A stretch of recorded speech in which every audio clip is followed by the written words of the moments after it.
தர்பூசணி தர்பூசணி ஐயா வாங்க அம்மா வாங்க தர்பூசணி தர்பூசணி நான் எவனும் வரமாட்டான் டே நாயே காய் வாங்கிக்கான் இது தர்பூசணா தர்பூசணி வாங்கினா சம்மர் சேலிங்கு உடம்புக்கு கூலிங்கு மூளைக்கு கேடு உடம்புல சூடு எது வந்தாலும் உடனே குறைக்கும் சரி எவ்வளவு காய 1 100 ரூபாய் 2 30 ரூபா இது 1 100 ரூபாய் 2 30 ரூபாவா நல்லா ஆஃபர் இருக்குது இந்த 2 கொடு கொடுக்குறேன் இந்தாண்ணா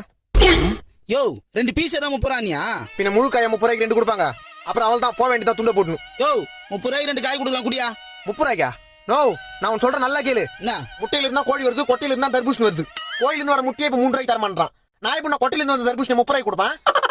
இது அப்ப காசு கொடு நான் கிளம்புறேன் நோ இது அயோத்தியில விளைஞ்ச ஆபத்தான தர்பூசணி கடை வரைக்கும் வந்துட்டு காசு கொடுத்து வாங்காம போனா கொஞ்ச நாள்ல உடம்பெல்லாம் நோவாயிடும் போக போக சங்கடம் இல்லாத சாவாயிடும் என்னப்பா சொல்ற ஆமா இந்தப்பா நான் நம்பிட்டேன் இந்த ஒண்ணு கொடு இந்தா 2 கிலோ வாங்க லூஸ் மாதிரி யோசிக்காம வீட்டுக்கு எத்தனை ஜூஸ் போட்டு குடி சரிப்பா இன்னும் 2 காய் எக்ஸ்ட்ரா எடுத்துக்கலாம் போல இருக்குது